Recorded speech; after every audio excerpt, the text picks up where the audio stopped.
Сәлем бердік үйдегідей дам каналының оқырмандарына. Бүгін біз борщ жасаймыз. Бізге алдымен осындай еттерді 1,5 сағаттай қайнатып алуымыз керек. 1 сағаттай қайнатып алсаңыздар, қалған процестерді сол 1 сағаттан кейін жасай бересіздер.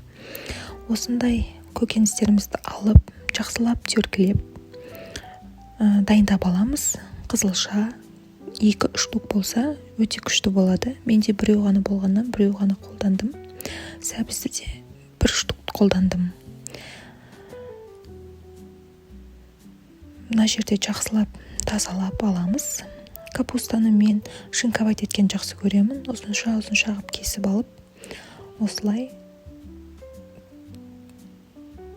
салып қоямыз. Енді кезекте гречканы жақсылап жуып, 1 кесенің жартысындай ғана құйып аламыз. Мына жерде уже мен зажарка жасап жатырмын. Зажарканы жақсы жасау үшін, кішкене дәм беру үшін тұз қосамын. Кішкене лапиза қостым. Негізінде лапиза қоспаймын. В основном томат қосамын, бірақ ошол томат қоспадым. Осылай жақсылап өз соғында бұқтырамыз. Асты қарылып бара жатқан жағдай болса, онда кішкене сорпадан алып құйып жіберуге болады. Қасы салған жағдайда қасы атылып кетпеш үшін қайнап жатқан кезінде, қайнап бастаған кезде осылай вилкамен тесіп жіберсеңіз, қасы жарылмайды. Жерде кішкене су құрғақ қалыпты зажаркамның, сол себептіден сорпадан алып кішкене сорпа құйып жіберемін. Бұл бізде жақсы дәм беріп, одан сайын бұқтыруға көмектеседі. Осылай қақпан жауып бұқтырамыз. Енді етіміз дайын болғаннан кейін осылай сүзіп аламыз, жақсылап сүзіп аламыз кезек-кезегімен. Одан кейін мен сорпаны сүзіп тазалаймын. Яғни қалдық шығып кеткен заттардан тазалаймыз. Көбіктен, майдан, ұсақ түйектен тазалаймыз. Міне, осылай тазалап жібереміз, сонда сорпамыз таза болады. Жуылған таза гречкаларымызды саламыз. Одан кейін капустамызды саламыз. Бәрі бірге қайнау керек. Одан кейін зажаркамызды саламыз.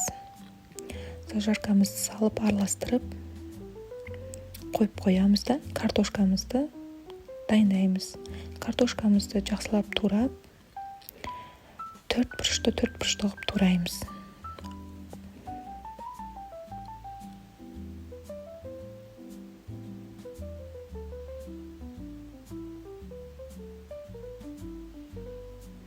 Міне картошкамыз да дайын болды. Алып қайнайын деп жатқан сорпаның үстіне саламыз.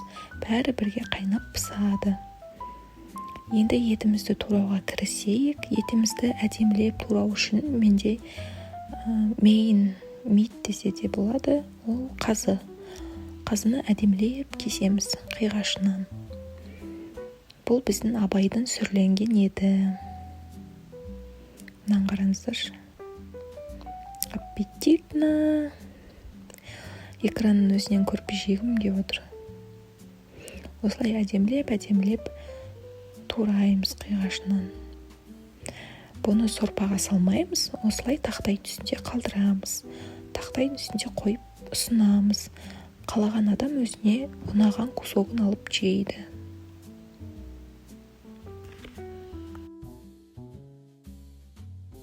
Міне біздің борщымыз да дайын болды. Осылай құйып ұсынасыздар. Өте дәмді, тойымды ас болсын.